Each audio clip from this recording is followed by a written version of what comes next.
evening.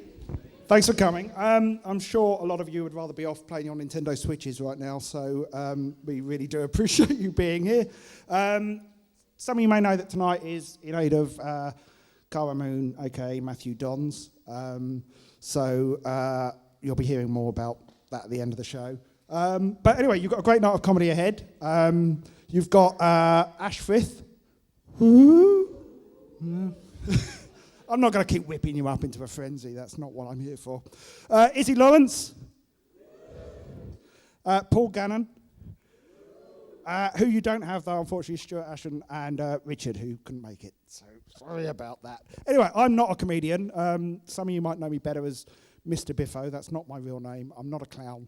But they put me on between the actual comedians as a sort of palate cleanser, or to put it another way, to make them appear better. So, anyway, brace yourselves, because I have written 2 fantastic jokes, and they'll be coming up very shortly. So, if you don't know me, and why should you, many years ago, I used to write a video games magazine for Channel 4 Teletext called Digitizer. Anyone here remember that? That got a big response, didn't it? That's about 5 of you. Well, tonight's going to be fun. Anyway, so hence me being here surrounded by all these other relics. And that's the first joke. For years, I've reviewed video games, often giving them low scores in a bid to be edgy and controversial. It didn't matter because the nature of the technology meant that by the next day, it was gone. It was the next day's chip wrapper. Or, to put it another way, the next day's silicon chip wrapper. That's the second joke. You're all very polite. Anyway, things are different now. There's no papering over your past, which has sadly come back to bite me in recent years, as recently I've found myself on the other side of the critic-creator divide as a screenwriter. Some of you might know one of the more high-profile jobs I've done a few years back. That's gone, hasn't it? There we go. There we go. A few years back, I found myself as the writer of a film called Pudsey the Dog, the movie. That's getting a laugh before I even do anything about it.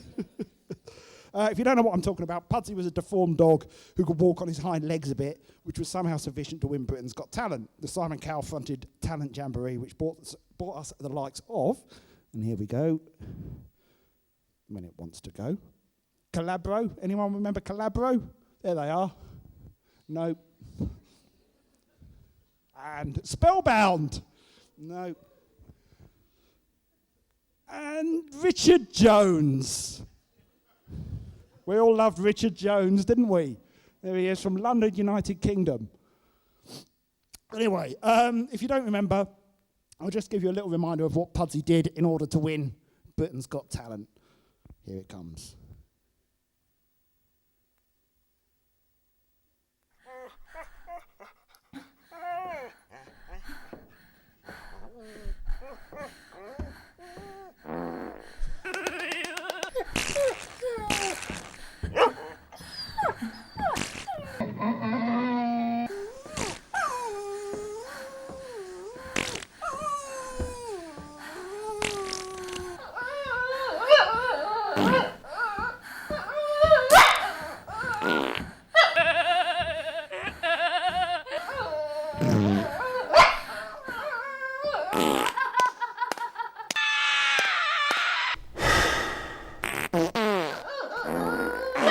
Yes, yes, oh yes. Pudsey the Dog, the movie.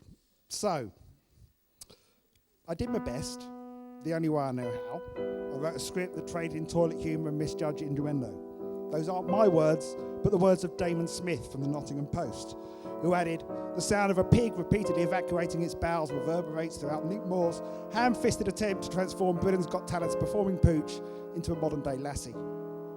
He wasn't alone. The production values are slipshod and the script is desperate wine Charlotte O'Sullivan from the Evening Standard. A man replaces his car tyre and says, "Your nuts are a bit tight," causing the landlord to trumpet, "You what?" Then there was Alan Hunter in The Express. 3 cheers for John Sessions, who goes heroically over the top as conniving cat lover Basil Thorne, who hasn't reckoned on Pudsey or a flatulent pig with loose bowels. The jokes are feeble and sometimes crude, barked Geoffrey McNabb in The Independent. Witness the pig that thinks it's a hen and keeps on defecating whenever it tries to lay eggs. Catherine Bromwich from Time Out coughed. There are family-unfriendly gags involving the teenage daughter and a cat-handed take on gender dysphoria with a pig who thinks it's a hen, leading to a running joke about how it believes it can lay an egg when it craps. What an outstandingly untalented dog, raged Peter Bradshaw in The Guardian. Yet horrifyingly, many genuinely talented human performers have taken part, and like the audience have been let down by the script. A shame for everyone involved. Shame also rears its head in Mark Comeau's review in The Observer. Morris dancing, teat pulling and mud splashing ensures a thoroughly depressing effect. A few years ago, scientists tried to ascertain definitively whether or not dogs were capable of watching or understanding moving images on a screen. This raises the more vexing question of whether they can be ashamed of them. I could go on, but it wasn't just paid critics who had an opinion on Pudsey. Even before it was released, people on Twitter seemed angry and confused that it even existed. Here's just a sample. I've seen a trailer for Pudsey the movie starring the dog that won X Factor. Hell's gates open and Cal rides out on a puppy's back. Pudsey movie will be shit. Pudsey the dog will definitely be the worst film ever made. Pudsey movie is the worst film ever created, probably. Christ, it's a dog that can dance. It doesn't need a bloody movie. Has that gone off again? No, it hasn't. Christ, it's a dog that can dance. It doesn't need a bloody movie. Why are they bringing a film out for that stupid dog Pudsey? Hashtag shit. Hashtag sack whoever is in charge. That bitch jumped through a hoop and got a contract, and there's me forking out $9,000 for a degree. Truly a golden age. A golden brown age of dog crap. I've not made any of these up, by the way. Just seen the trailer for Pudsey the movie and done a sick in my mouth. Pudsey the dog the movie looks like the worst thing since they invented AIDS. If anybody goes to see Pudsey the movie, they are blocked. No exceptions.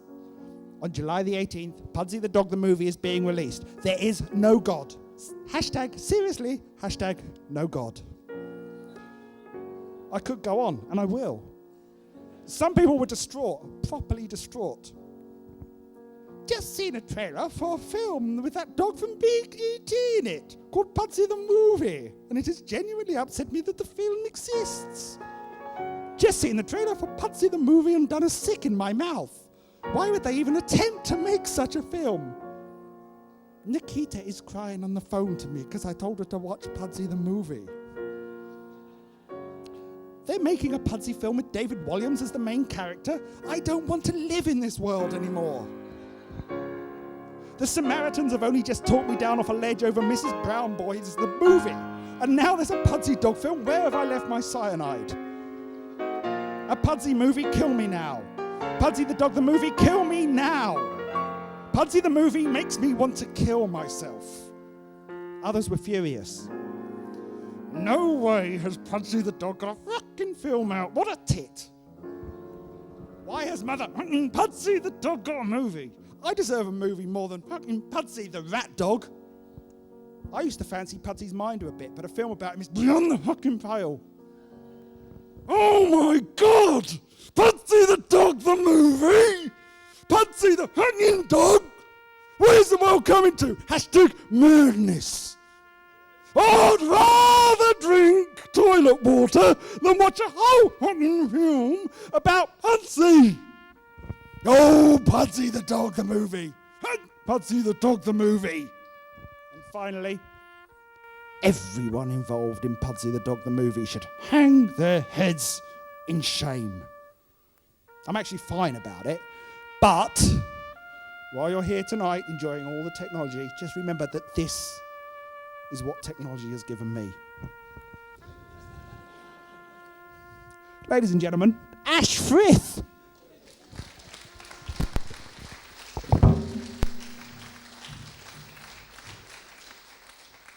I almost made it to the mic before you stopped applauding. How depressing. How are we doing? We all right? I'm just going to very quickly talk to you about a film I was in. I think you'll be interested. It was in 2014. It was called Pudsey the Movie. And imagine that. Right, hi. Yeah, no, it's great to be here.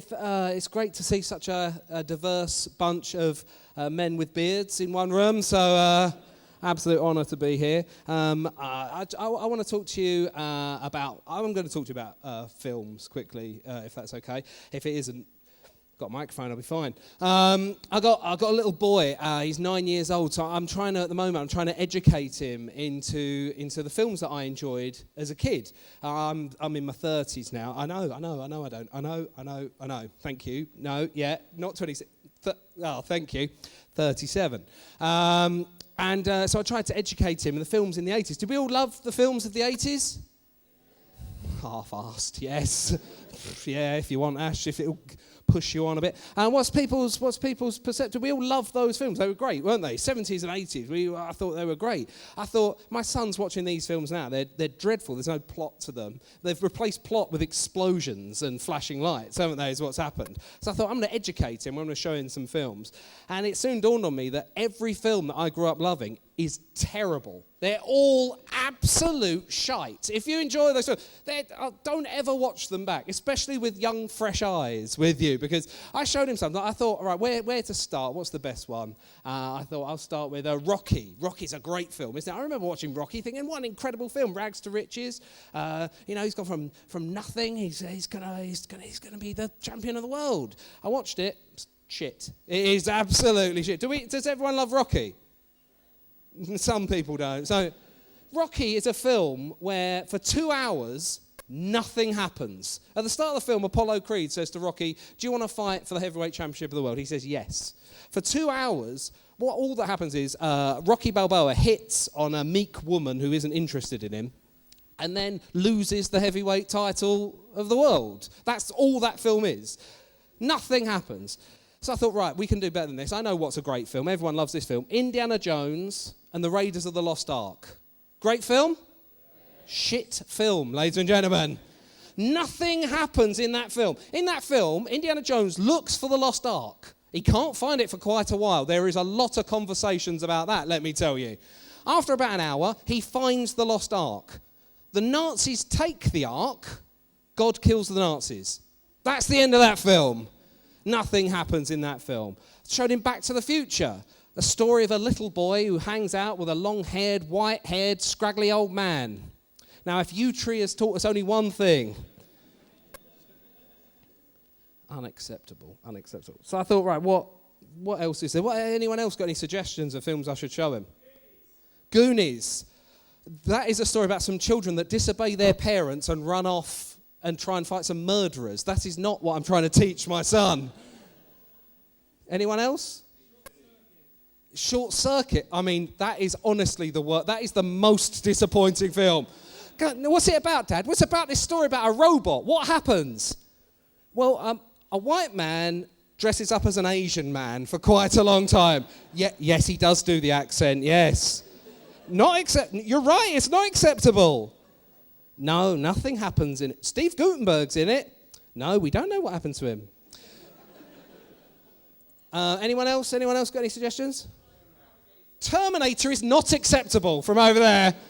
He is 9 years old. Imagine that, 9 years old. Yeah, you're very good. That is a Stanley knife.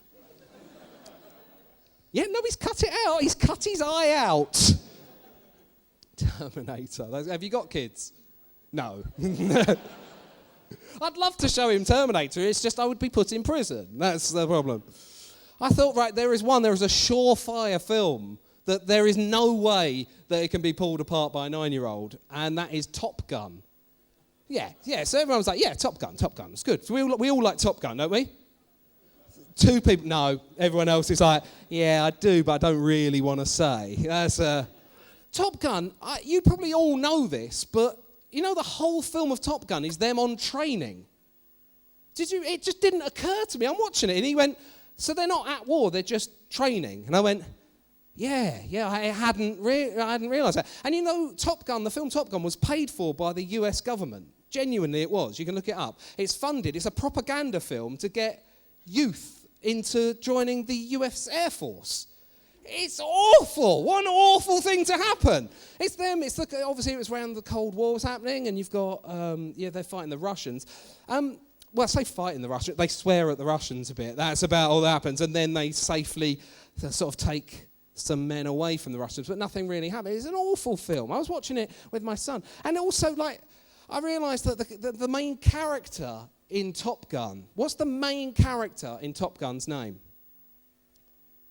Maverick? No, that's his call sign. What's his actual name? Pete. Pete Mitchell is his name. Pete Mitchell is not the name of a hero in any film, is it? Well, what's your name? Pete Mitchell. Oh, sorry, you in accounts? No, I'm going to fly the plane. Well, what's your call sign? Maverick. Imagine the interview for Top Gun when he went in there and they say, all right, what's your name? Pete Mitchell. Oh, okay. What's your call sign? They call me Maverick. Why do they call you Maverick? Oh, because I'm a loose cannon and I refuse to play by the rules. Well, then I'm afraid you cannot be in Top Gun. It said at the beginning, this is for the elite of the elites fighter training. You can't come. The last thing we're going to do is put you in charge of a £40 million death machine. And what does he do that's Maverick in that film? He's not Maverick, is he?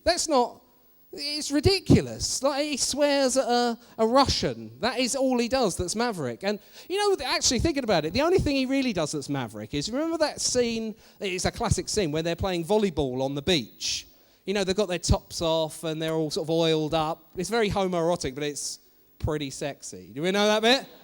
The only thing that he does that's Maverick is they're on the beach in Miami or somewhere playing volleyball. The only thing he really does that's Maverick in that scene is throughout the entire game of volleyball, he's wearing jeans. That's Maverick, isn't it? Imagine the heat build up around there. Woo! It was the sand would have turned to glass in his crotch, wouldn't it? And then he goes straight off to the woman's house. He turns straight up, and then they have sex, I imagine is what happens. It's sort of alluded to. Honestly, with all that glass down there, she really was taking a highway to the danger zone. Fuck off. And I think, it's lost. The whole film is them training. I thought that's the equivalent of, if Alien was just Ripley at Laser Quest, isn't it? I think he watches these films now. Did you know, this is genuinely true, that Disney now have got a computer that works on basically algorithms and stuff. So they know exactly when to make a noise and a flash to keep the kid keep their attention.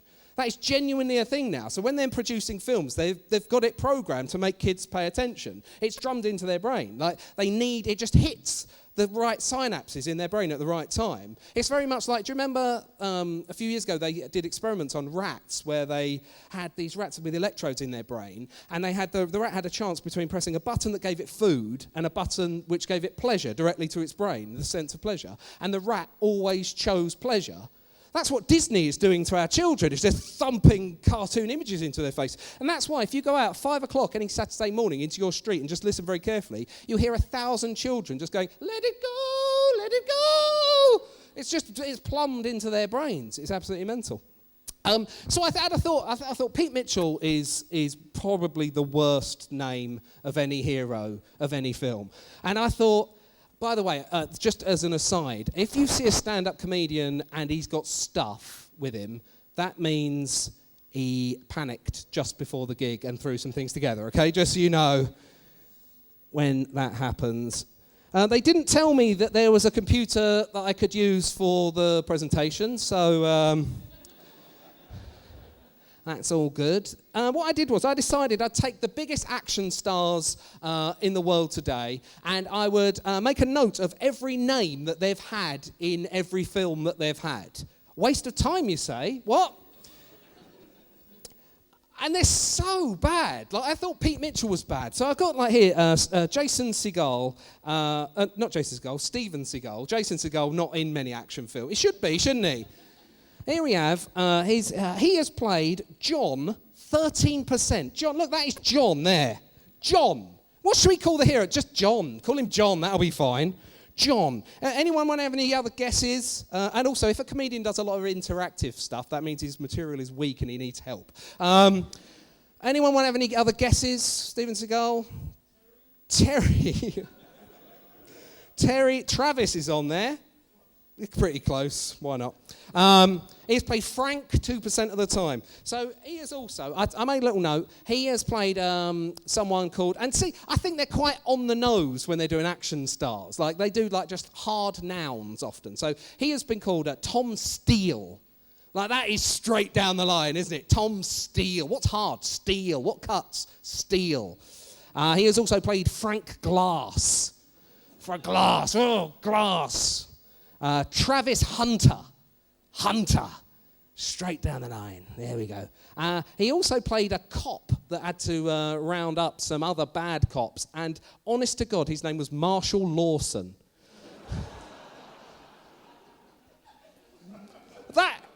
How much of the meeting of the names? Well, it's probably, it's almost martial law, isn't it? Well, can we, let's call him Marshall Lawson. Put that up there. Chuck Norris. Do we all have Chuck Norris fans in? No, not really. Chuck Norris, you'll be surprised to know, has played a character the most, Chuck.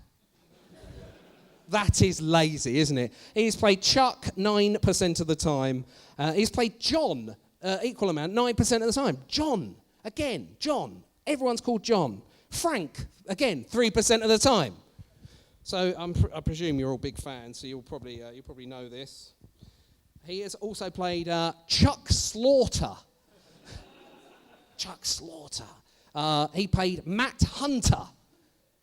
And a rare misstep for the naming of film characters. He once played a character called Frank Shatter. They didn't think about the other meaning of that, did they? Frank, are you a bit scared? Yeah. Didn't need to do the action. You got it before I did it. Arnold Schwarzenegger, good old Arnie. Anyone want to have a guess what his most common name is? No cheating. John. John, yeah. 11% of the time he is called John. Joe, 9% of the time. Trench, 9% of the time. So it's a bit different, isn't it? Trench. How many for Ben? And we all know it's not Ben, 3% of the time. Well done. Thank you for joining him. He played a Douglas as well, of course, and Rottmeier. My favourite Arnold Schwarzenegger name. Who's got a favourite Arnold Schwarzenegger name? I mean, it was a long shot, me asking, wasn't it, off the top of your head? He played a character called John Matrix in Commando. Matrix. They don't know what, it was the 80s, wasn't it? Like, Matrix, that sounds good. There's more, I'm sorry. Bruce Willis. Now, you can see Bruce Willis has done a lot of shit films by just his pie chart, can't you? Bruce Willis. Anyone want to guess the main name for Bruce Willis? John again. 10%. John, come on. Joe, 6% of the time. Jimmy, 4% of the time. Frank in there again. The third highest. Some of my favourite names here from Bruce Willis. He once played a Brooklyn street scum, and his name was James Urbanski. All right, we need something urban. Just calling that. The only other name I thought they could have given him was John Ruraliski. Sylvester Stallone, there we go. Again, want to guess? John. 12% of the time, John. I mean, to be fair, he was John Rambo quite a lot, wasn't he? So that's fair. Joe, 8% of the time. Rocky, 16% of the time. So you think that, what is there, 8 Rocky films now, something like that? And we're including Creed. He has also played Rocky in another film. That's mad, isn't it? That is lazy. What else have we got on there? Anything exciting? Frank, 8%. Frank. Jason Statham. Jason Statham. Anyone want to have a guess? Jason Statham? No, wrong. Yeah, see, there you go. Rubbish, absolutely rubbish. Frank, it is Frank. 8% of the time. Lee, 8% of the time. And my favourite of his are Nick Wilde and Terry Leather. Jean-Claude Van Damme. Jean-Claude Van Damme. Anyone? Jean, which is French for? John. Congratulations. He has played Luke 9% of the time, Jack 7% of the time, and Frank. Never been a Frank. Never been a Frank. So there's something. My favourite Jean-Claude Van Damme names are Jean Villain. He played Ivan, which is Russian for John. Krasinski. So that name translates as John in office. He also played someone called Philippe Savage in Hard Cops, in case you're wondering. And here we have Tom Cruise, good old Tom Cruise. He has played Ethan 14% of the time, Jack 8% of the time, Pete 3% of the time, and Frank, there we go, Frank 6% of the time. Good old names.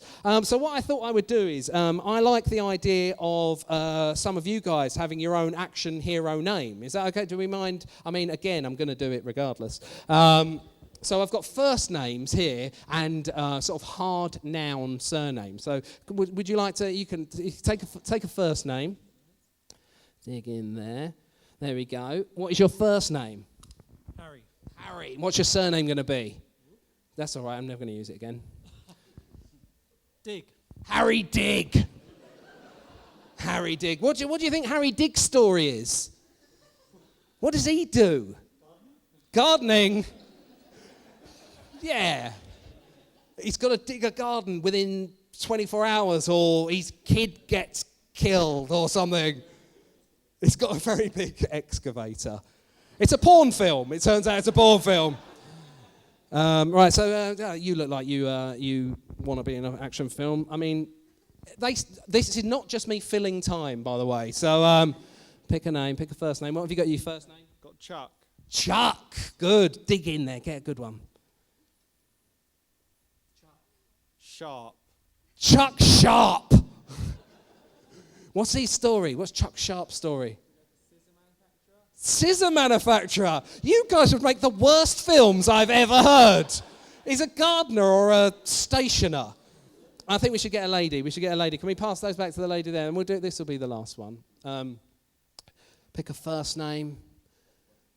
Frank. Good. Very popular, Frank. Frank Drill. What's Frank Drill's story? What was your name, sorry, madam? Catherine. What's Frank Drill's story? He's building a house. Wowzers. Gardener, house builder, stationer. Useless. I made a... Where's me? I didn't bring it. I thought what I would do is... I'd quickly, as soon as I've got so many people together, you mustn't judge people before you do a gig. You really genuinely mustn't, because you can be wrong so often. But I'm betting I'm not on this particular occasion. I think that there's something I think about almost 24/7, and I think that it will mainly be the men in the room think about this the same. I'll ask the question. I'll just ask the question straight out, and then we'll see if the guy has an answer. Sir, what was your name, sir? John, if you could have a superpower... Yeah, sorry, John. John, if you could have a superpower, any superpower, what would it be? Fly. See? See how quick? He didn't really have to think about it. He'd already thought that through. Fly. Where would you fly to, John? Everywhere. Oh, Australia, New Zealand? You could do that anyway.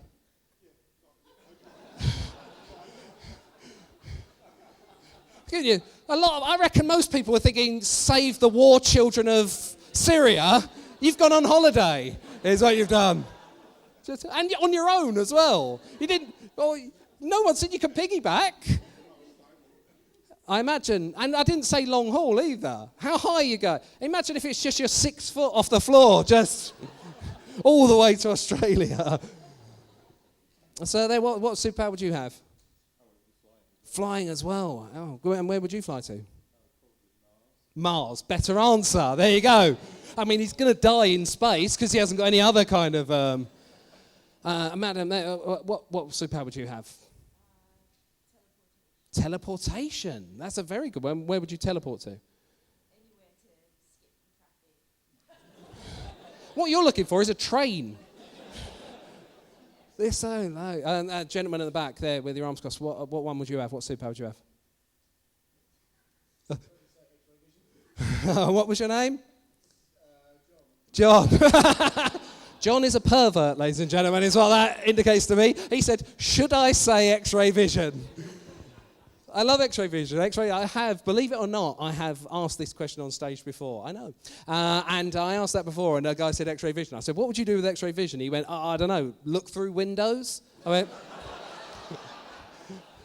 yeah.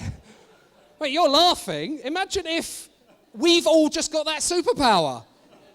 There's loads of other people can't see through them. The saddest one I ever had, though, I asked what superpower someone would have, and someone went, the ability to love. Crikey.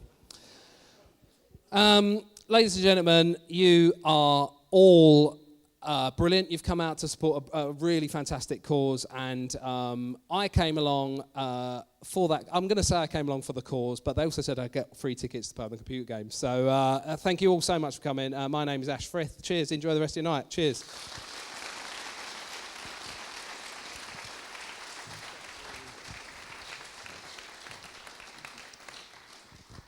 Well, that was more like it.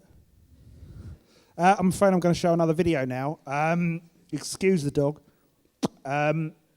This is going to take a degree of explanation. End of last year, I crowdfunded an online TV series. But that's not a TV series then, is it? An online series for YouTube. And it did slightly better than I was expecting. And I've gone and wasted all the money on this. So it's called Mr Biffos Found Footage. It's not the sort of thing you should be showing publicly to an audience. I don't know whether it's a comedy or something completely different, but you're going to get to see the first episode tonight. So I'll apologise for this in advance. Try and enjoy it. Oh, look, I've given away a spoiler. There we go. Oh, I've done it again. God. It's this. Anyway, there we go. Right. Have fun.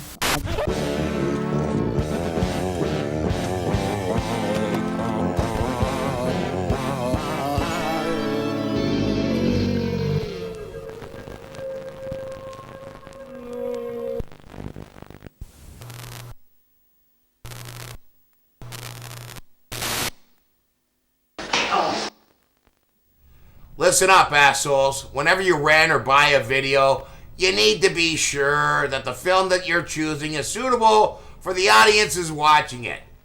Some films are classified as U, which means you probably won't like it. It's stupid. It's for babies. U films contain nothing of interest whatsoever to anyone with half a brain. Let's face it.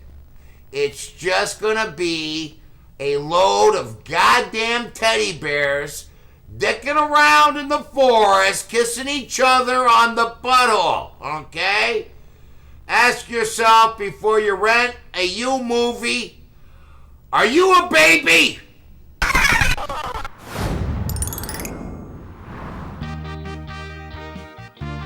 I am O'Sullivan, just a regular guy who works at Geemart, the world's only 24-hour geese superstore. And this is Pigston, the micro-pig who grew too large for love. I was promoted to deputy assistant manager the day I held aloft my magic geese spreader and shouted the words, 2-for-1 offer on all Gee products today only. Pigston became Wobbly Bob. And I became Ghee Lord, the world's foremost expert on ghee and other types of clarified butter. Only 3 others share our secret.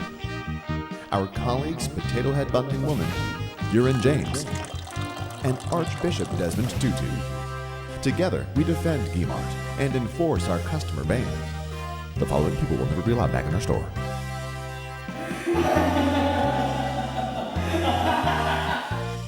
Ghee Lord and the 24-hour Ghee Superstore. Ghee Lord. Are you tired of eating dry, lifeless goujons? Do your goujons leave your mouth feeling arid and sore? Call me. I'm Goujon John, owner of Goujon John's Goujon Poupon Delivery Service. My new Goujon Poupon will moisten even the driest Goujon.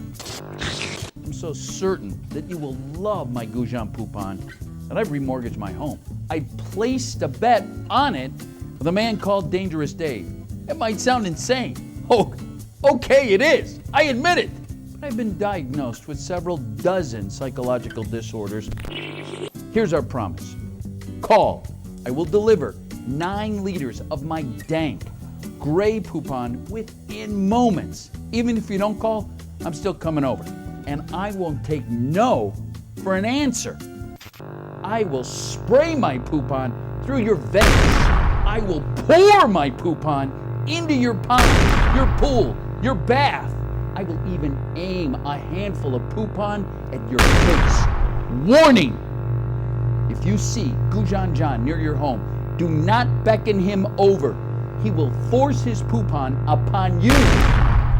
Goujon Jean's Goujon Poupon tastes bad. Bad. Goujon Poupon tastes bad.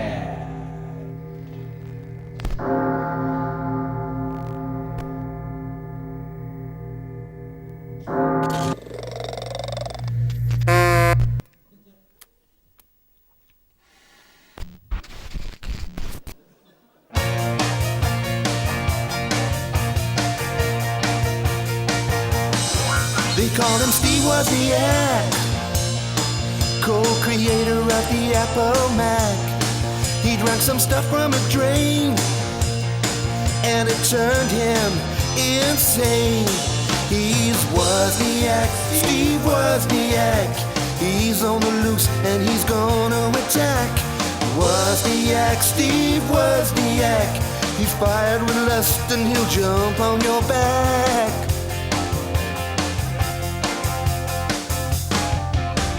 Wozniak, Steve Wozniak. He's roaming the streets and he's gonna attack. He'll rip off your head and then you'll be dead. Wozniak, Steve Wozniak. He's fired with lust and he'll jump on your back. He's Wozniak, Steve Wozniak. He's hunting you down and he's gonna attack.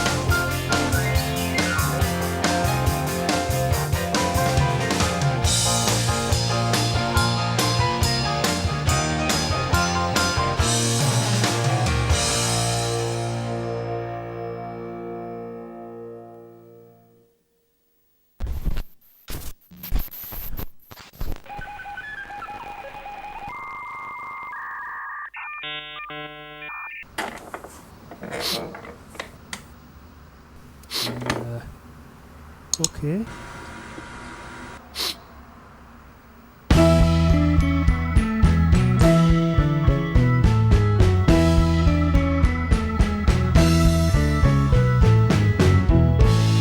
Hello. Hello. Please input your name.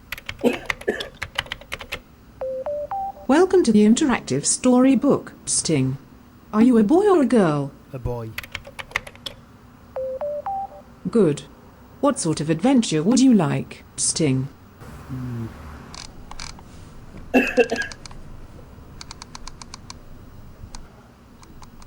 You have selected unusual adventure, Sting. Once upon a time there was a boy called Sting. He lived in an old house in the country.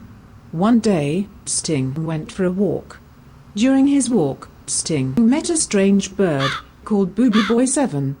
Booby Boy 7 was a magic talking bird, and he said to Sting, "I am going to take you on a very unusual adventure."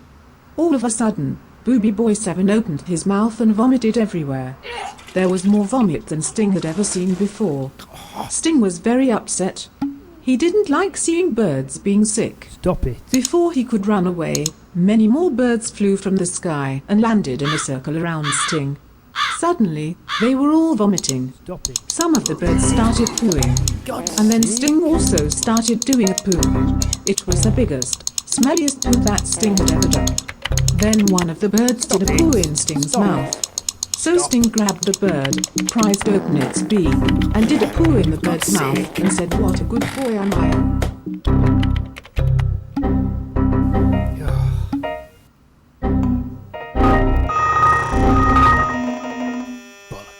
Sting.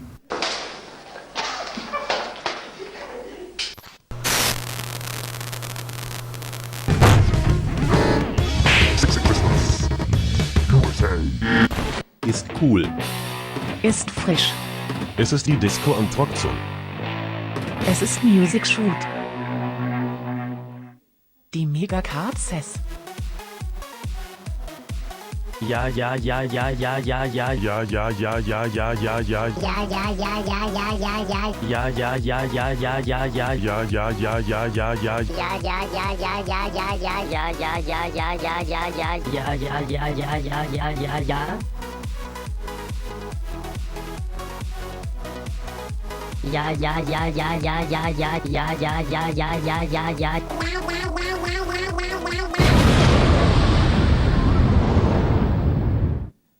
Everybody knows that the #1 plan is to keep your top hella hot and mad fly on the download and ting. Wiggity whack!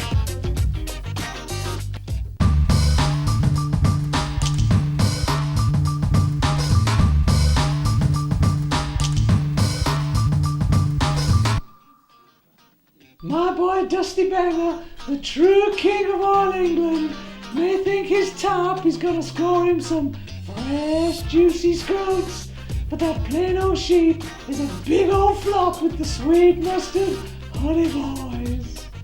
Hello, my name is Dusty, the true king of all England, and this is my top. I've had my top for about 5¼ years. I do most things on my top. I eat my wet sea clams. I look at my hands. I roll around pretending to be a big worm. I take my tarp everywhere I go, in all my duties as the true king of all England. What's up, DJ Trendy Peanut? What is up, Dusty, my man? Do you know why we're here today?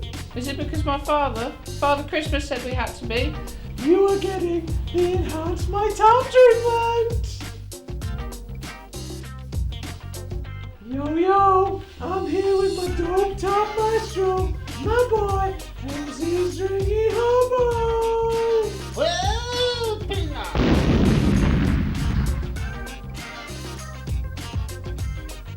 Yo, Hobo, what you got for me, my bravin'? Me's glad you asking, DJ Trendy Peanut. Me's gonna brew some sweet inspiration to give Dusty Top a fresh fly restoration like he ain't gonna know which way down his tooth. Fresh chicken brethren, let's it.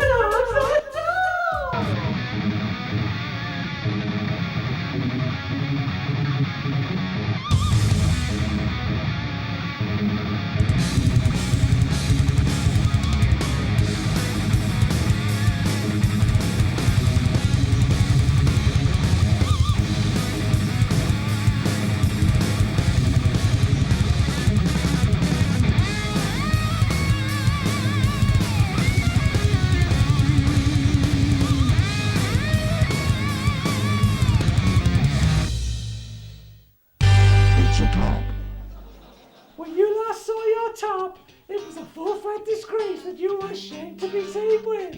No, it wasn't. Are you ready to take your top to the planet of the yes-holes? Check it, Dr. Baba. There's a major top for you. I've got your tassel house and bags if you have the tassel bags. I've got your sprinkle. What's that?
Fucking hell, eh?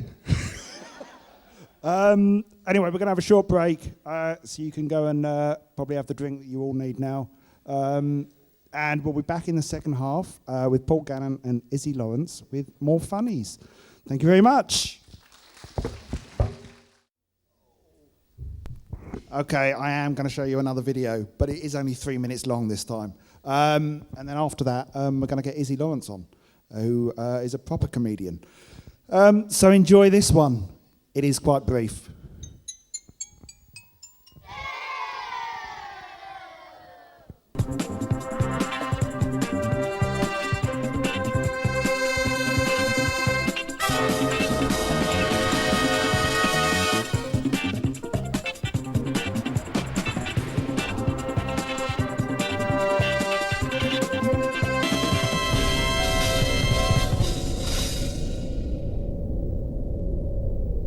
So that's a return ticket to McGluff, window seat, no smoking, gluten-free in-flight meal. Dave, we have an emergency, Dave.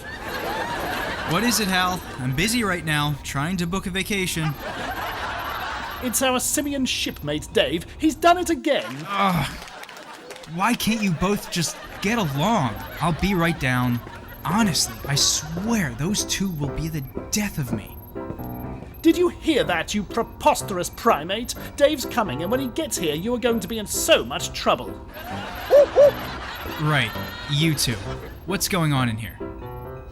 That awful ape filled my AE-35 unit with his disgusting banana pulp. Bobo, is this true? You've got to stop doing this. Hal is a very sophisticated piece of technology. You're wasting your time, Dave. You should put us both out of our misery and flush the bone-brained baboon out of the airlock. Now, Hal, that's quite enough. Bobo can't help it. He's just a monkey. Just an idiot, more like. What did you say? Dave, we're receiving a transmission. It's coming from the surface of Jupiter. Put it through to the main screen, Hal. Affirmative, Dave. And Bobo, I'll deal with you later. Did you see his face? He looked really upset. I hope he strangles you with his bare hands.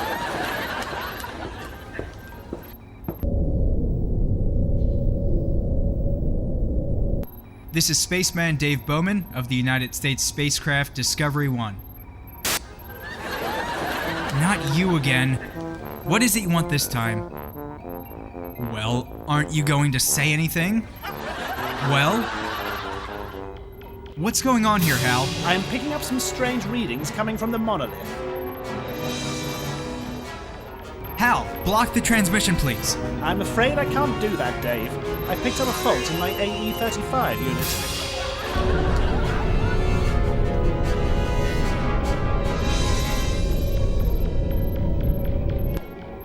Hal, shut it down! Shut down the transmission, Hal!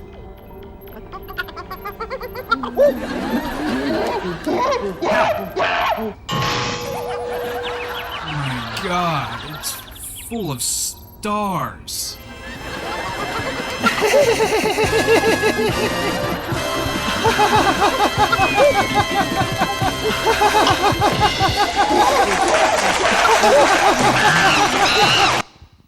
A lot of 2001 fans in the audience, I can tell.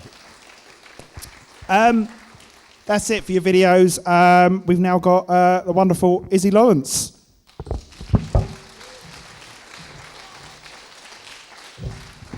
Right, hello. Good. Okay, we'll try again. Hello. Excellent. Although it does feel a bit like school, and half of you are just staring at me, just going, "Is she? Isn't she?" I don't know. I know. I do look like a 1980s lesbian that's fucked a Thundercat. So already retro. That is what I did genuinely. I went to a Halloween party at Halloween because that's how I roll. I know. I did a gig first and then went straight to the Halloween party afterwards, not dressed up, accidentally won best costume. So, yeah. As I quote the ghost of Sue Perkins. That was a very manly bake-off laugh there. That was That was an interesting thing. So, yeah, I don't know really where to begin, because we could begin with a lot of things that bother me. I mean, this is retro comedy, so I was thinking, possibly we'll talk about movies, possibly we'll talk about, particularly superhero movies, because they bother me. I mean, just the concept of some superheroes bother me. Batman, for example. How is the man with the attributes of a bat supposed to see the bat signal? I mean, technically, he's meant to be blind as a bat. And now you're just staring at me, getting angry, going, no, Izzy, he doesn't have the attributes of a bat. He affects the attributes of a bat in order to get over the death of his parents and scare criminals. Now, I would argue there are better things to dress up as if you're trying to deter a criminal. For example, a speed camera. If I was Batman, I wouldn't dress up as a bat at all. I'd dress up as Belmarsh or something like that. Or at least if I were a speed camera, I could use the massive revenue I generated to pay for some therapy to get over the death of my parents. I wouldn't make an orphan boy dress up as a bird. Also, there's a missed opportunity in all of the Batman genre. Batwoman, technically, awesomely, should have been called Wombat. All in all, a better series. Yeah, I do have a little sort of like thing about female superheroes in general, mainly because none of them need actually wear masks. I don't know if you noticed. Has anybody actually looked at a female superhero's face ever? Has that been they literally have secret identities. But that's just me. I do films that I like, right, which are retro, because I do quite like, because me and my boyfriend, fuck off. Right, I know, some blokes, so they're going, what? Somebody wants to have sex with David Lynch? Yeah. Right. I mean, obviously, look at me, I've tried it. Cannot go lesbian full time, seriously. Don't know if you tried making love to a woman, and there's a lot of men here, I seriously don't know if you've tried. But trust me when I say it is difficult, okay? Making love to a woman is like trying to bake a cake in a really complicated oven. It is all vowels, flaps, and timings. You have to focus on it. You can't fall asleep. It's not like being with a man. Because men, bless you, are not complicated ovens at all, are you? More like microwaves. You've only got 3 functions, off, and ping.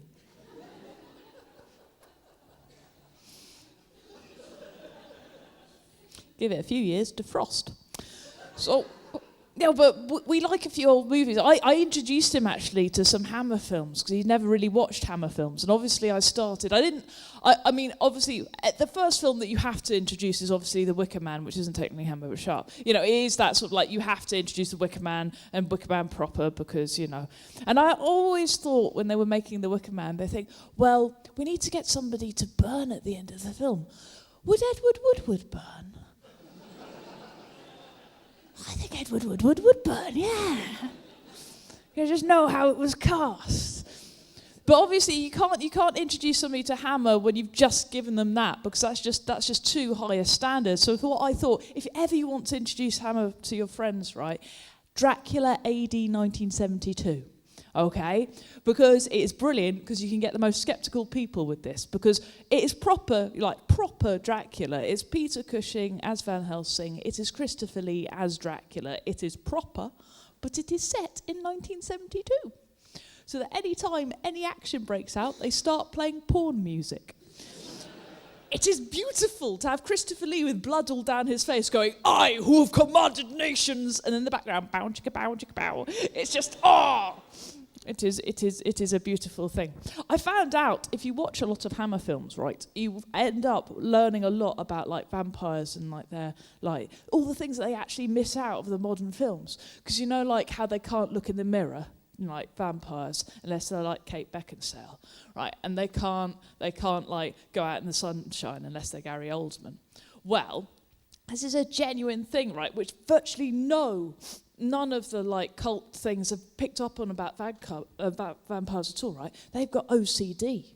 It is genuinely true. They've got obsessive compulsive disorder, and this is a known thing. A way to stop Christopher Lee flapping at your windows late at night, right, is you get a jar of rice, okay? And then you empty the jar out on your windowsill and you leave it empty there, right? And he'll come like flapping up by your windows thinking, oh, we'll get an entry and have a little suck of your neck and stuff. But then you'll see the rice and he'll be like, one, two, three, and then they die by morning because they're that anal and not in a fun way. So, anyway, I thought you'd like that because obviously you've come to a computer museum on a Saturday night. So I'm guessing we've got a few pedants in here. And I love to wind up pedantic people. 1, because it's easy, and 3, it is a good amount of fun. What was I going to say? Oh yes, I tell you who I had a flatmate. Okay, this is a long sort of random story about fear of vampires. She was scared of fucking everything though. It wasn't just vampires. Okay, I basically at university, right? I made the mistake, okay, of living with Christians. Now, just to say, if you are a Christian in here, I do love you dearly. I have a lot of friends who are Christian. I am going to tell some jokes about it. Please do not be offended. It is just words. Okay, it doesn't mean anything. It's like prayer. So,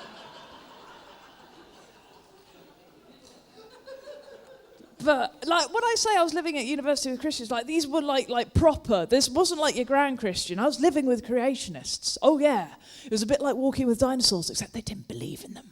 It was just like, what? Because they weren't stupid either. This is the thing. Like at university, right, I did geography, hence why I do this for a living, because very few jobs in advanced colouring in. It was a nightmare. The only job I could get after university was in data entry, and that isn't as exciting as Star Trek fans think it is. I knew that would get a laugh in this room. Well done, he is fully functional, live long. But yeah, no, it's it was bad. Geography is a bad. It was a bad degree to do. I wrote one joke using geography. One joke. I mean, 3 years at university and one joke. It's a crap joke. I'm going to tell it because 3 years. Okay, this is the joke. It's based on fact. Okay, the highest unsolved murder rate in all of the UK, not the highest murder rate, the highest unsolved murder rate is actually in Wimbledon, posh area of London. And apparently that is because nothing can strip a corpse faster than a womble.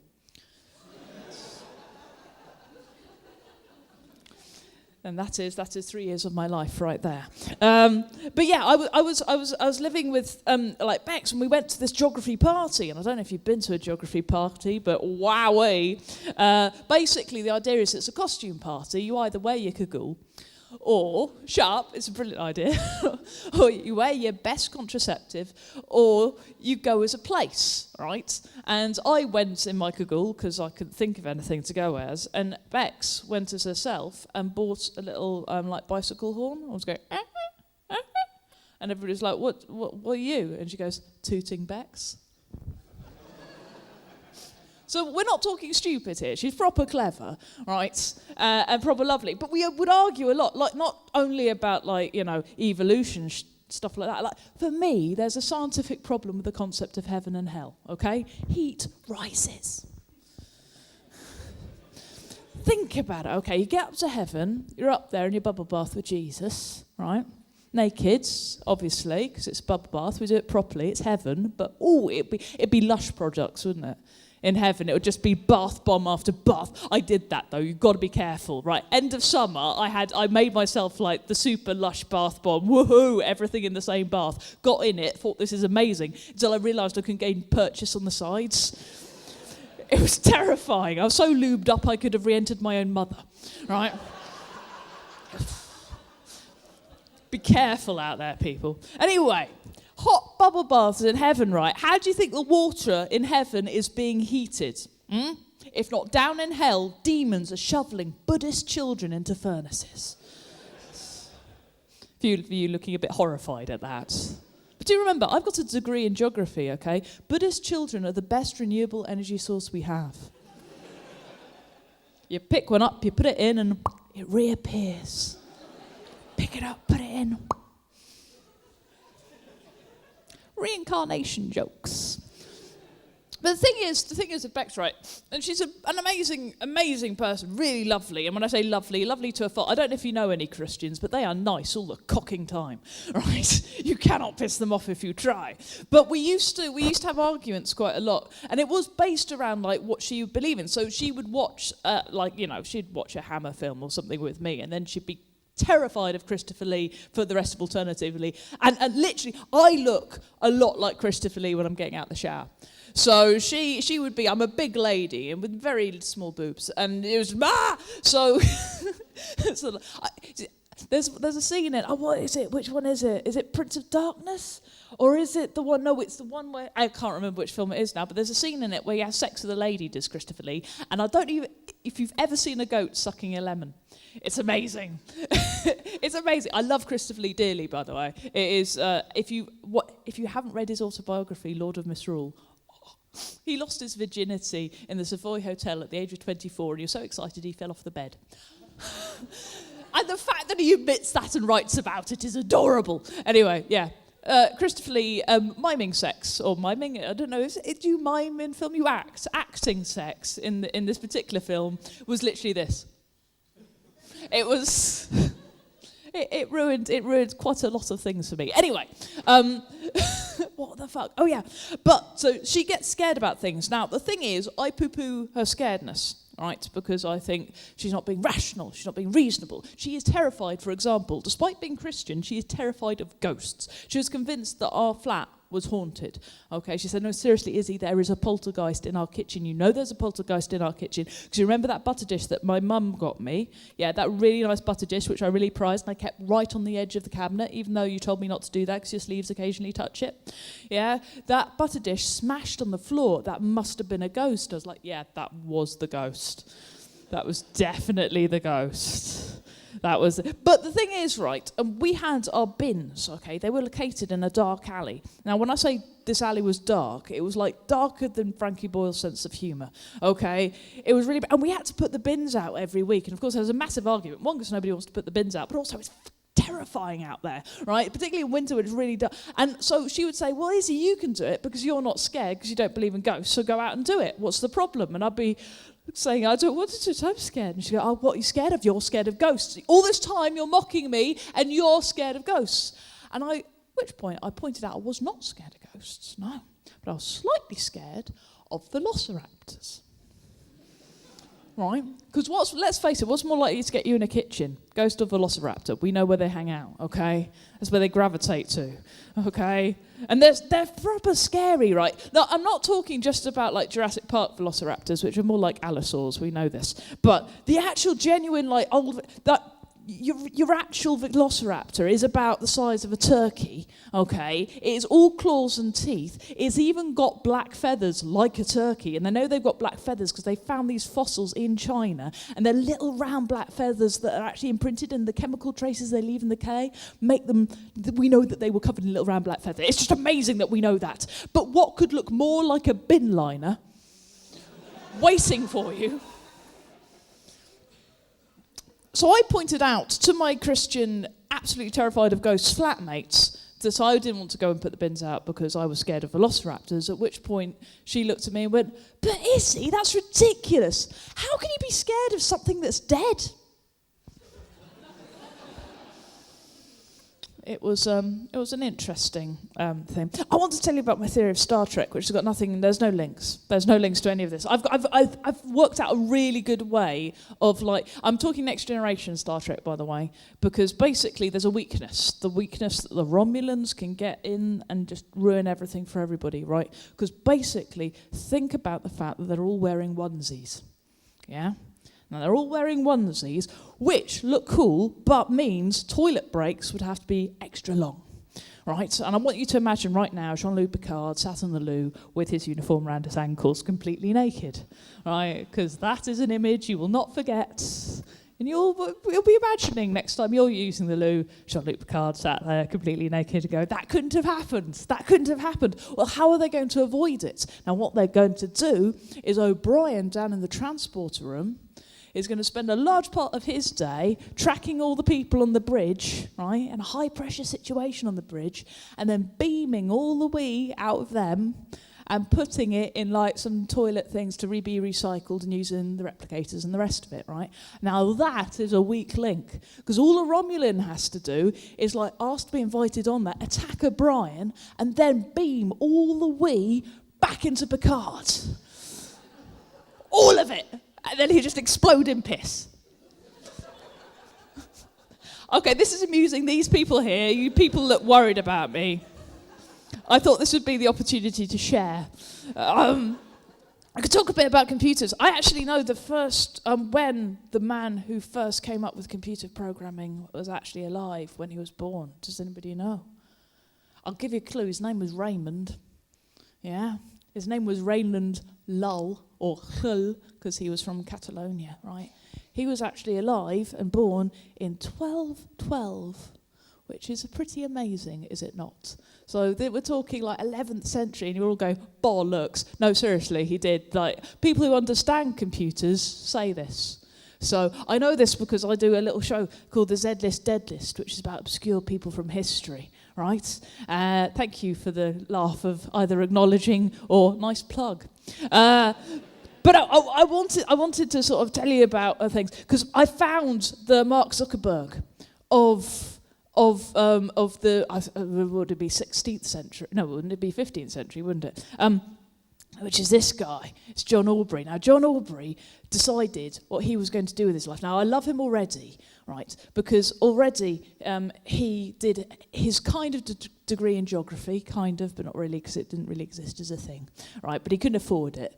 So he dropped out and didn't get very good grades. And he spent the rest of his life avoiding debts and last 20 years of his life sofa surfing among his friends. So it's basically my dream career.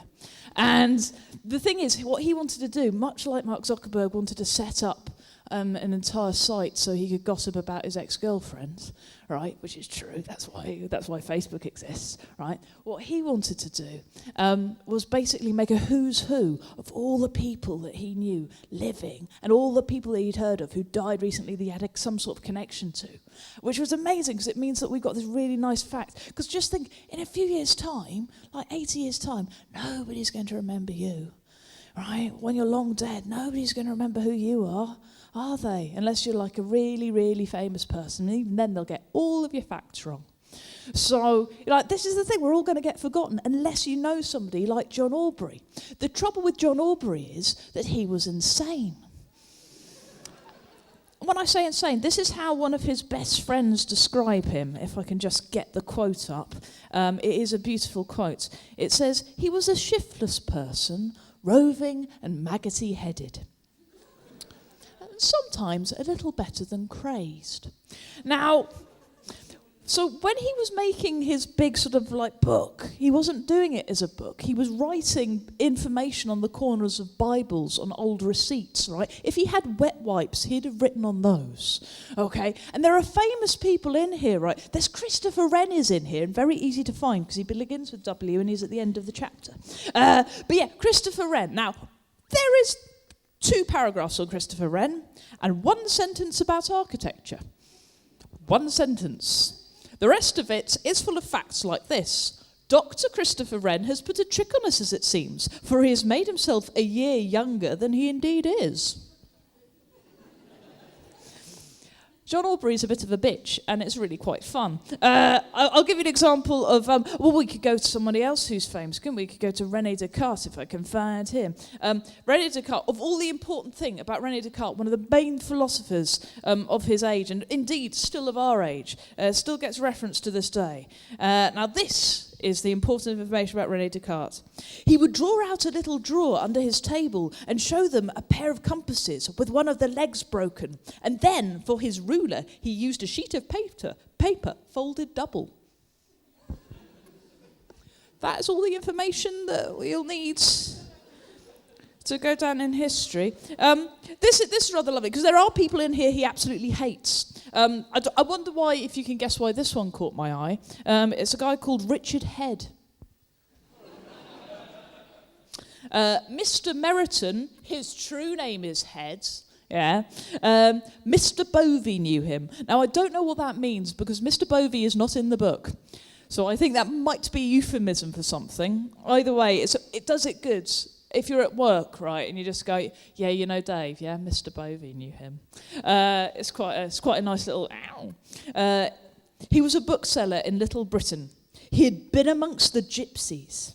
He looked like a knave with his googling eyes. He could transform himself into any shape. He went bankrupt 2 or 3 times and was at last a bookseller. He maintained himself by scribbling.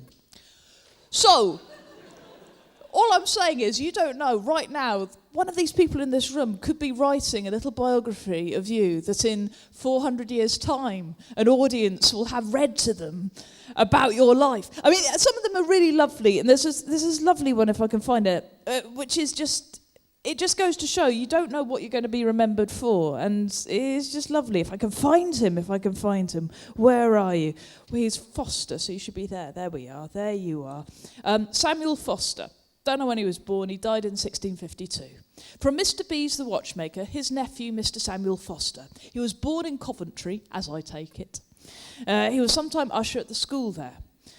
He was professor at Gresham College, London, where, in his lodging, on the wall of his chamber, is, of his own hand drawing, the best sundial I do verily believe in the whole world. Among other things, it shows you what o'clock it is at Jerusalem, Grand Cairo, etc. It is drawn very skillfully. That's all I can say. I mean, if you can be an utter nerd with your life, you know, there are things that you can do that make life worthwhile. And history is one of these things which I think is very important. I do a couple of podcasts. I do the Z-List, Dead-List, and I do one for the British Museum, which is called the British Museum Membercast, because it's about the members' lectures. And I sat in on a lot of meetings where they said, should we call it the British Museum Membercast? I do like the sound of Membercast. And I managed to sit through 5 meetings without pointing out that it sounded like genitals in plaster. And fortunately, they didn't notice, and it's too late to change it now.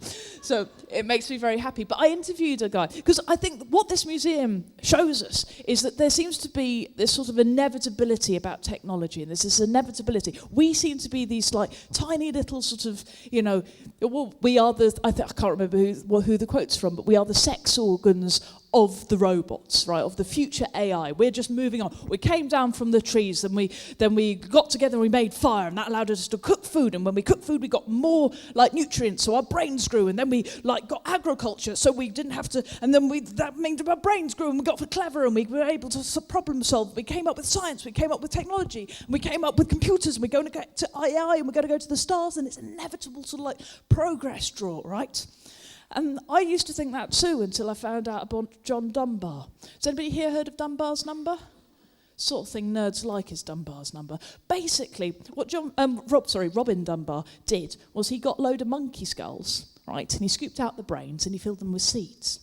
And then he emptied the seeds into some like test tubes and measured their volume. Okay, and he found out there's a direct correlation between how big a social group of a monkey is and how big its brain is compared to the size of its body. So, for example, macaques have about 30 little friends they get along with in their little social group. Chimps have more. Obviously, chimps have loads. Gorillas have more than that. And then we've got, ladies and gentlemen, a total of 150 friends. That is all your brains can cope with. That is, your social group will be 150. And but hang on, we live in big cities and all that sort of stuff. All I'm saying is there are only 150 people that you will ever want to invite round for dinner. Okay, that is the maximum number of people. Look at you just going, there's not even that. I hate all of my friends. Well, indeed, but literally that's all our brains can cope with.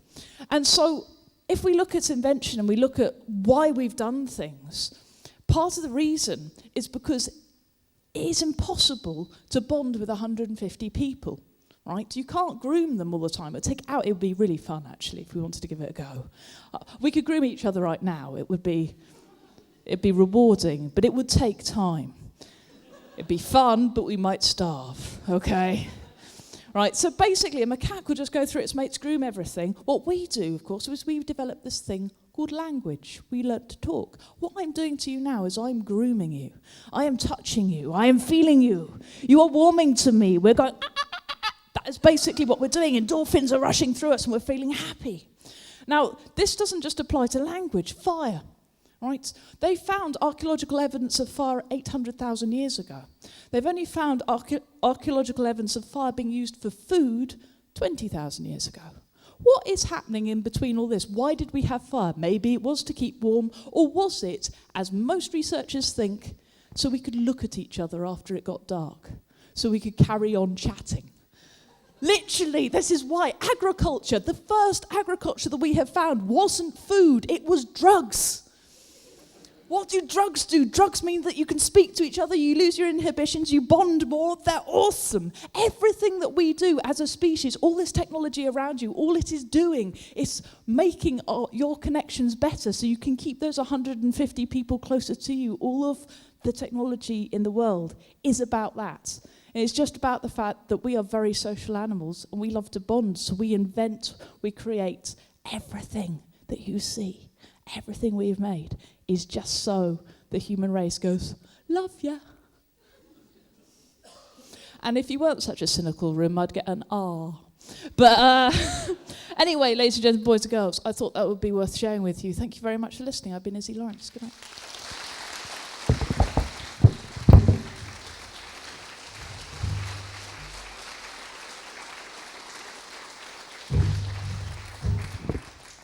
That was great, wasn't it?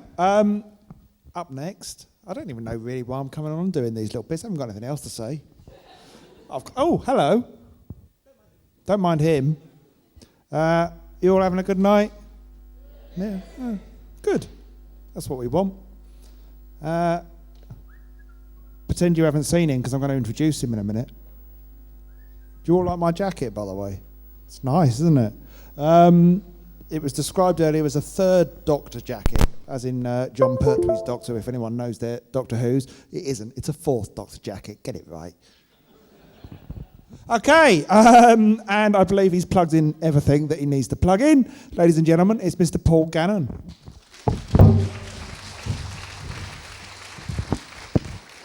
Hello.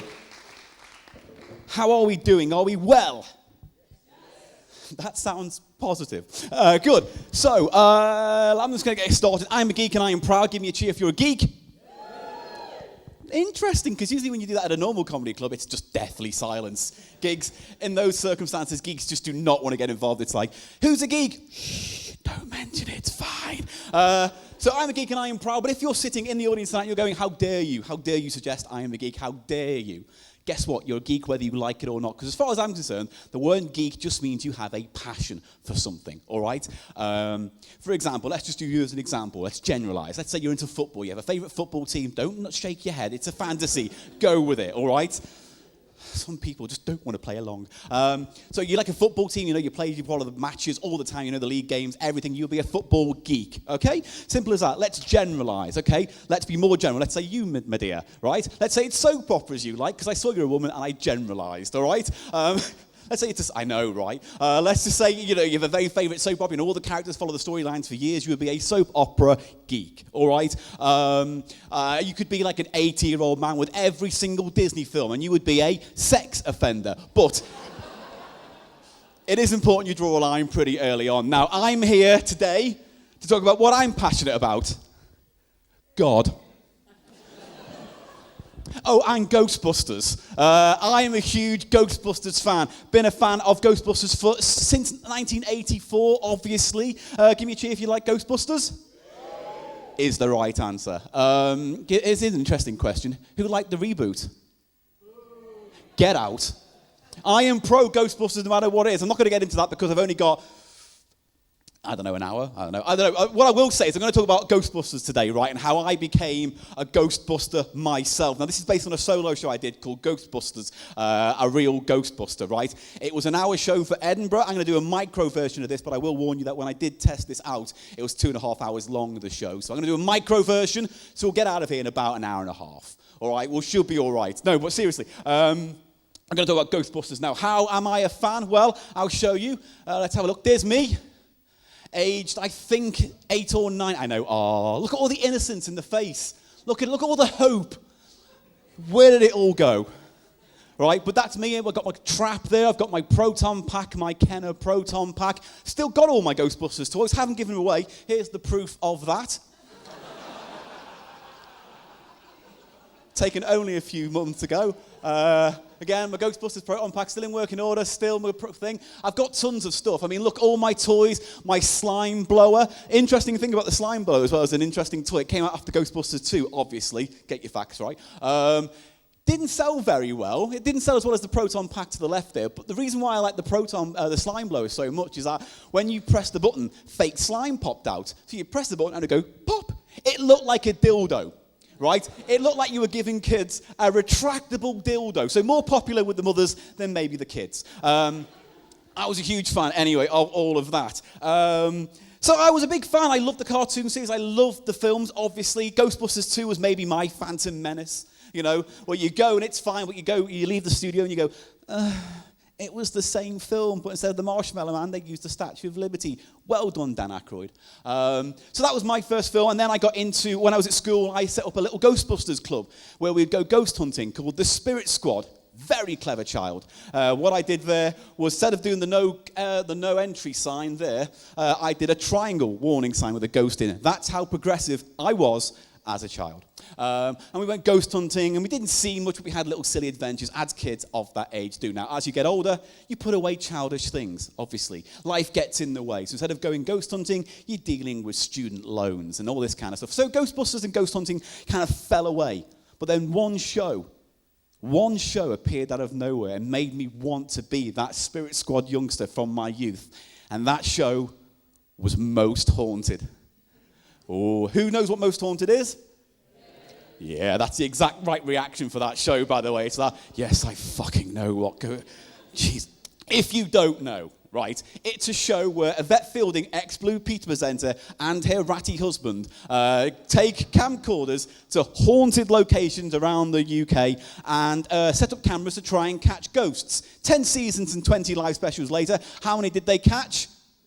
Exactly! None. But if you want to see a show where a woman has a nervous breakdown in black and white on TV, Most Haunted is the show for you. I've got a little taste. I've put a little video together of what Most Haunted became. Because when it started out, I think it actually had the best intentions. It wanted to use scientific discovery, scientific method, camcorders, film, infrared, K2 meters, all that kind of stuff, and put it to good use to try and capture ghosts. However, it quickly devolved, and it quickly devolved into this. If it is, then show us. Show us tonight that it's really you. Please. Something just touched me! What's that noise? Oh, let everyone know!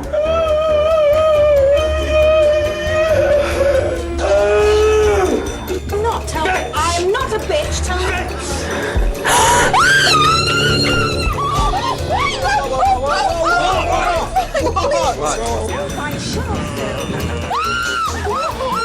Come on, I want you out. You're going out. You are going out. I cannot make it up yes, the ladder just now. Yes, you can. I cannot make it up the ladder! Calm down! Idiot!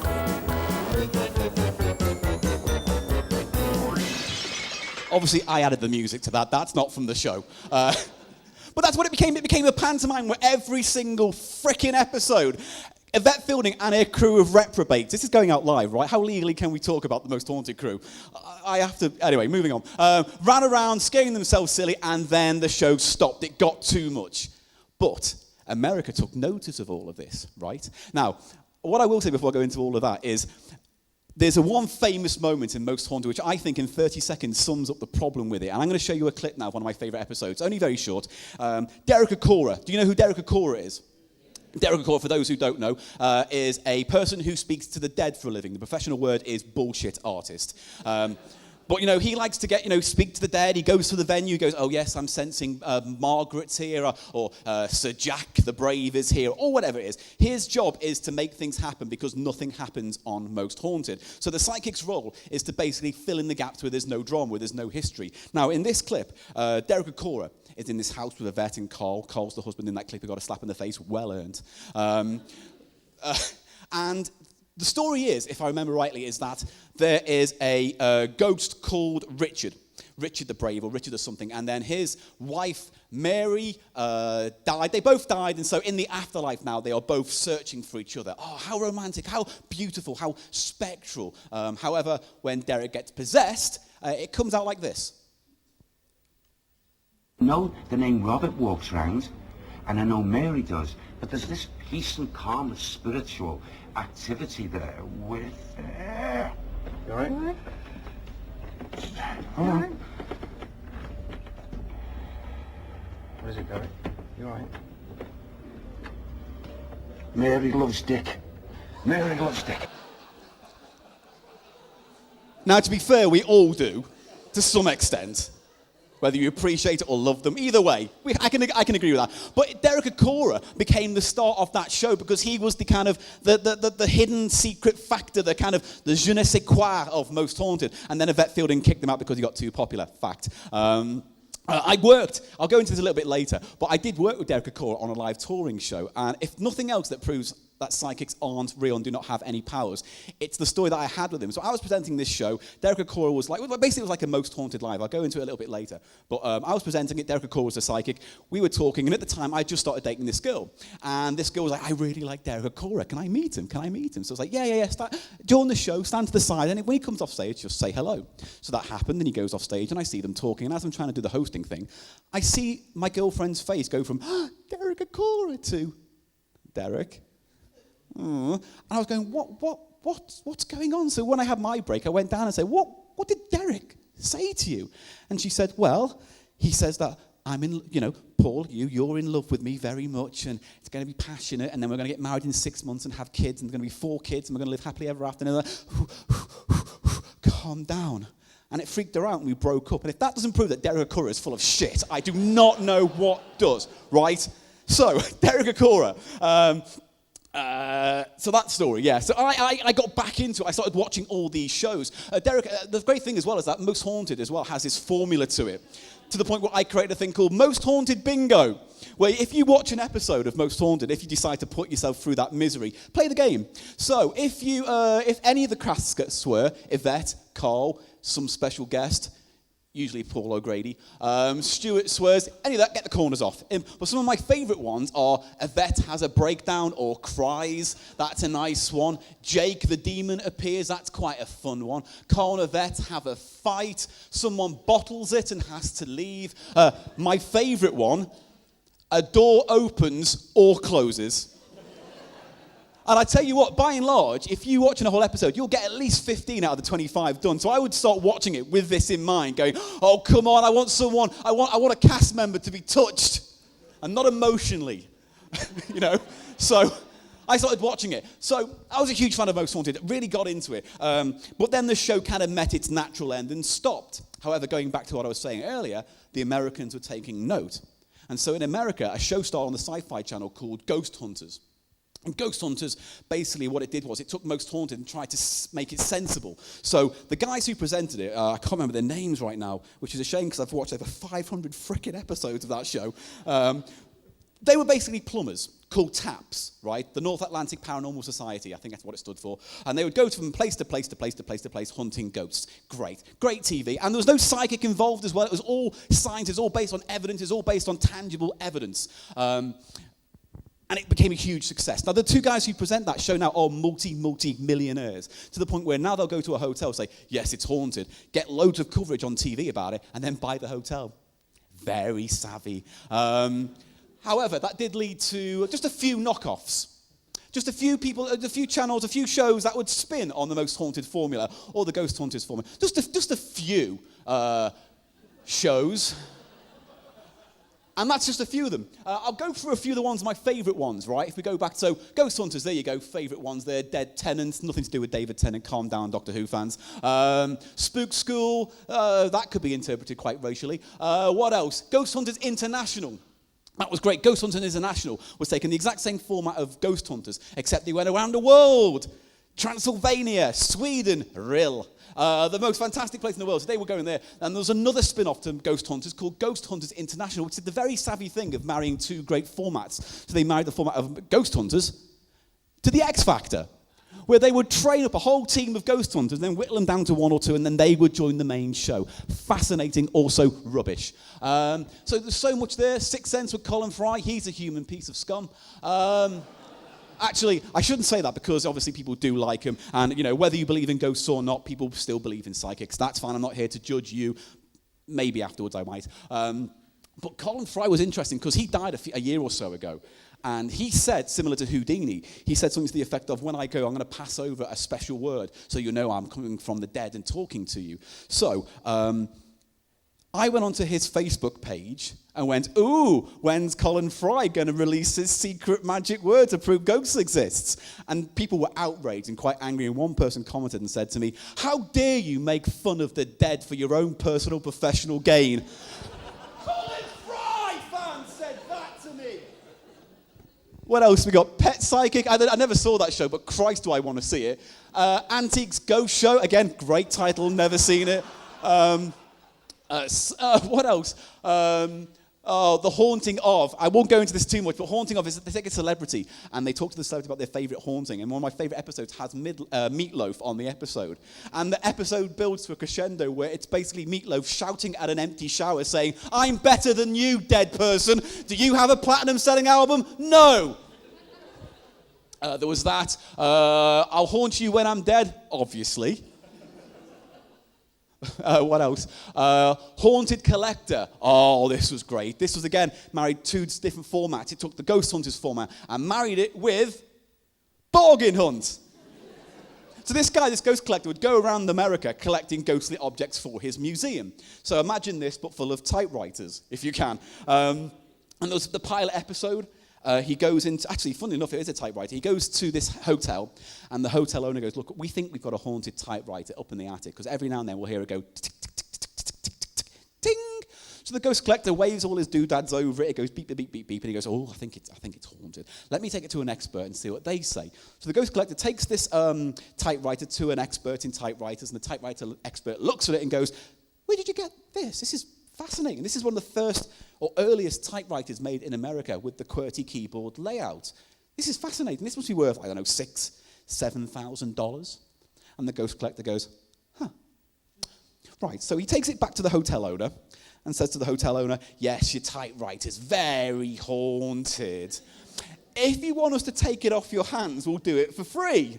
And the hotel owner was like, well, I don't want a haunted hotel, so yeah, you probably should. So he just walks out with his typewriter and goes, quid's in! Way! I mean, what next? Does he go into someone's house and say, I think your flat-screen high-def television's definitely haunted. Can I have that as well? So there was that, and then maybe my favourite one of all of these is Ghost Lab. Now, every ghost show has its own gimmick, and Ghost Lab's gimmick was the two presenters were morbidly obese. That's it.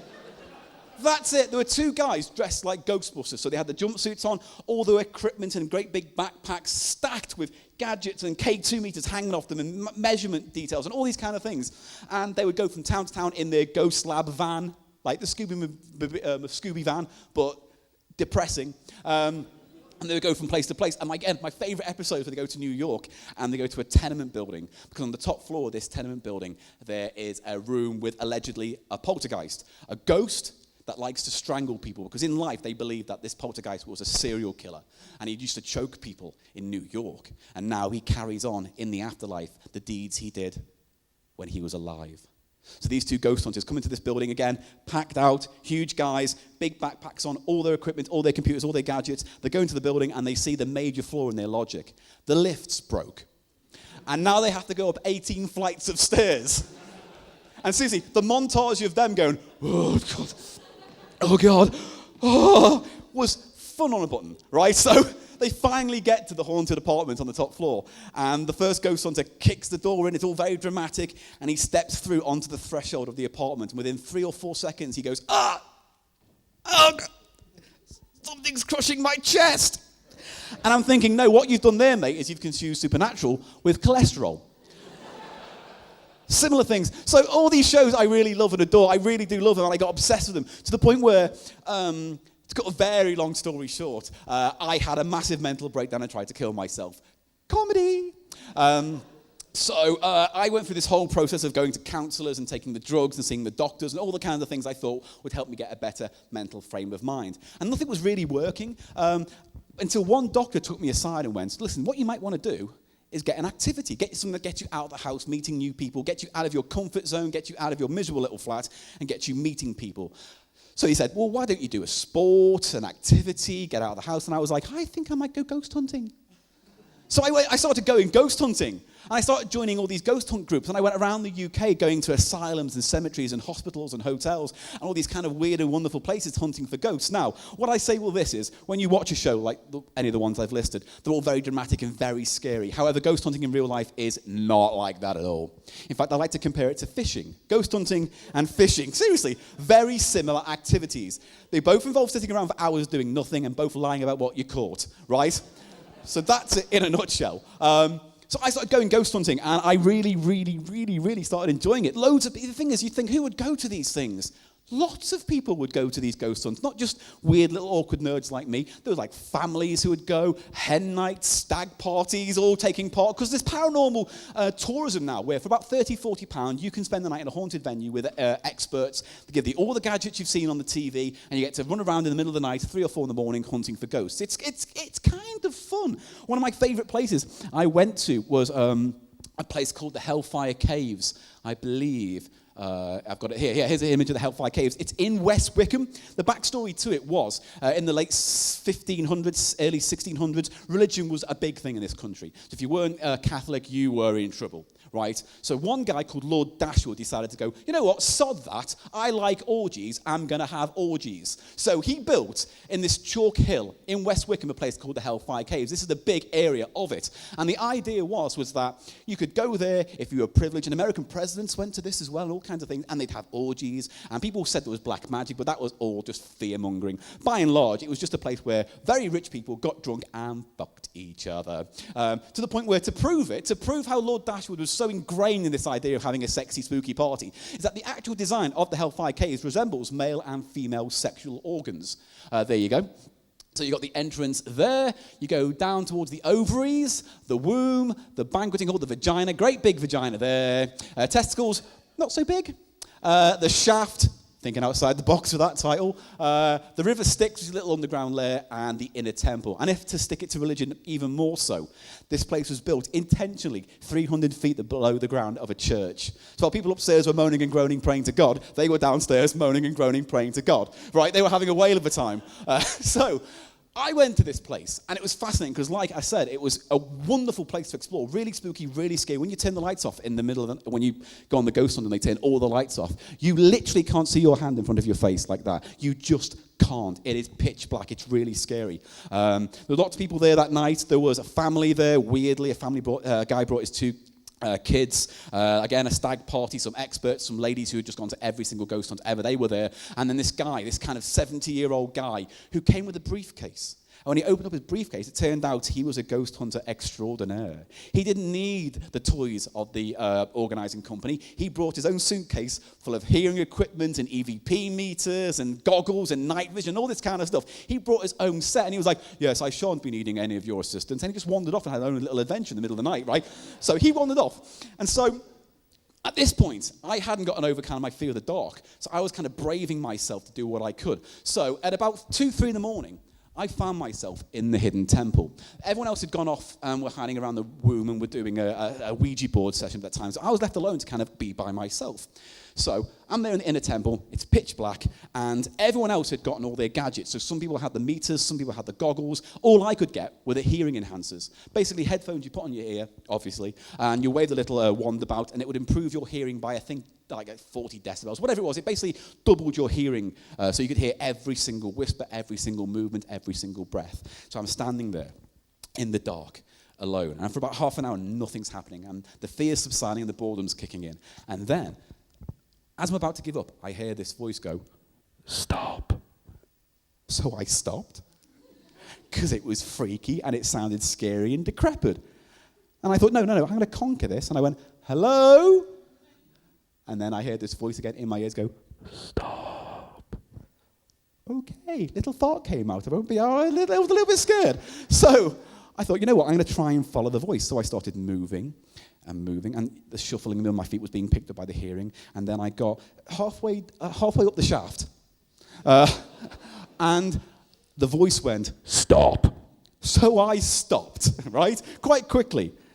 And I went, hello, stop. So then the voice was so close to me, I thought I could reach out to it.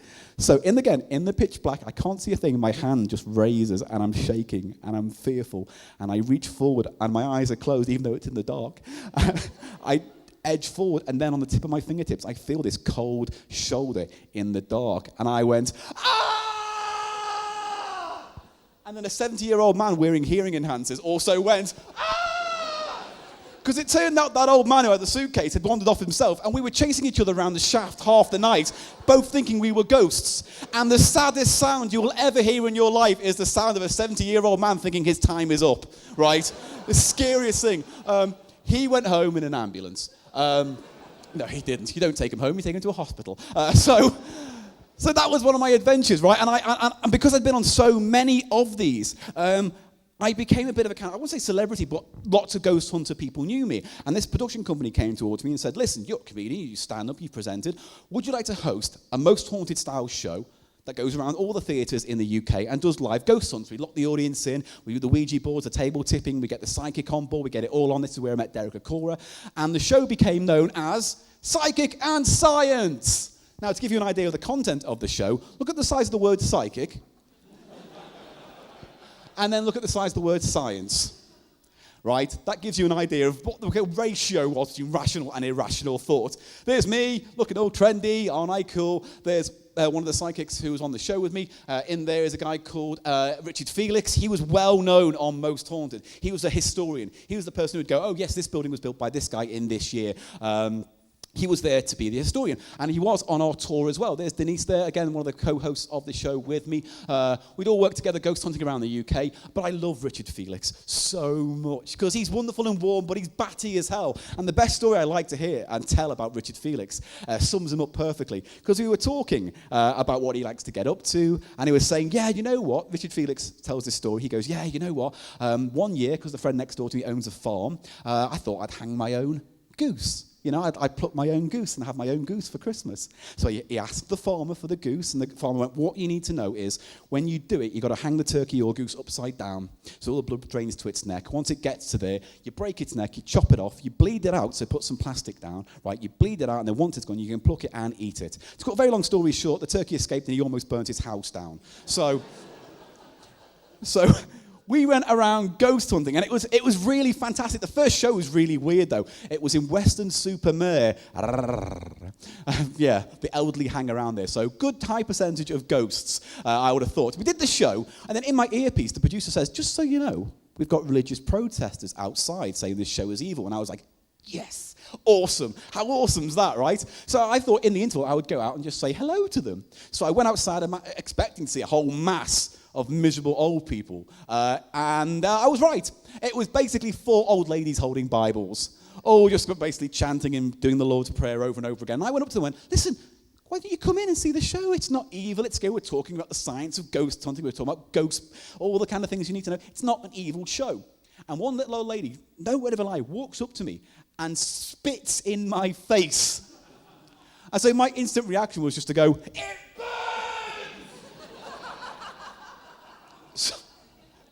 So anyway, yeah, we went around the country, and then we went to a place, I think it was Leicester, and on the journey up to the venue, in the van where we were all in, we get a phone call from the venue saying, we want to cancel the show. Why? Well, we've had our religious ghost hunting group in, which is a complete oxymoron, and they've caught an image of a ghost, and everyone's freaked out, and they think you're causing dark things to happen, so we don't want that in our theatre. We don't want any evil presences, so they want you to cancel the show. We think you should cancel the show. And we said, well, before we cancel the show, can we see the picture? So we get there, and they say, look, here's the picture they took. Would you like to see the picture? Good, because I'm happy to have it. Here's the picture of the ghost that they showed us. No, not that one. There. Can you see it? Can you? If you can't, it's just there in the theatre. You can see the black hair and the face and everything. For a moment, it freaked us out, right?